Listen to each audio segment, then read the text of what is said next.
I found out my husband and mother-in-law were secretly plotting to have me involuntarily committed to a psychiatric facility the moment our daughter was born. I heard them finalizing the paperwork in our kitchen, casually discussing how his mother would take over raising my baby. I didn't come from money. I grew up bouncing between foster homes, learning the hard way that the only person who would ever protect me was myself.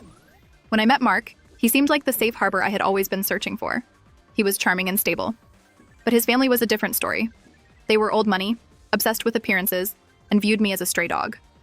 His mother, Eleanor, made it her mission to remind me of my place. She mocked my lack of pedigree, criticized my career, and constantly compared me to Mark's wealthy ex-fiancé. For 3 years, I swallowed my pride. I smiled through the passive-aggressive comments and ignored the way Eleanor would rewash the dishes I had just cleaned. Mark always played the peacemaker, telling me to just let it go. But things took a bizarre turn when I got pregnant. After years of freezing me out, Eleanor suddenly transformed into the ultimate doting mother-in-law. She brought over expensive meals, paid for the nursery, and practically moved into our guest room. I should have known the sudden warmth was a trap, but pregnancy complications had left me exhausted and vulnerable. The breaking point happened 2 weeks before my due date. I had gone to bed early, exhausted. Around 2 a.m., I woke up thirsty and padded softly down the hallway. That's when I heard voices coming from the kitchen. It was Mark and Eleanor. I stopped dead when I heard my name. "The doctor is on board," Eleanor said, her tone clinical. "Postpartum psychosis is a believable diagnosis given her childhood. Once she's committed, I'll file for emergency custody." I held my breath, waiting for my husband to defend the mother of his child. Instead, he just sighed. "Are you sure the facility will hold her for a full 6 months? I don't want her contesting the permanent guardianship." Eleanor scoffed. "With the sedatives they use, she won't even know her own name. By the time she gets out, that baby will know me as her mother." My blood ran cold. My reality shattered in that dark hallway. They weren't just trying to control my life. They were trying to steal my child.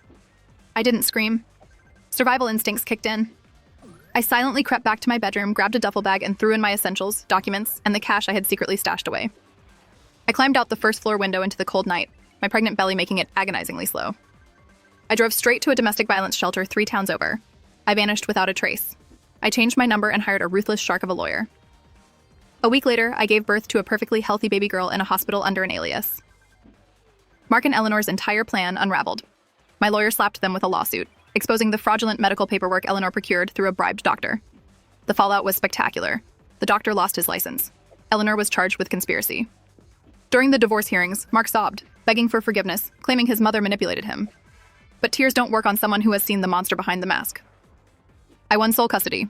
Mark only gets supervised visitation, and Eleanor has a permanent restraining order keeping her far away.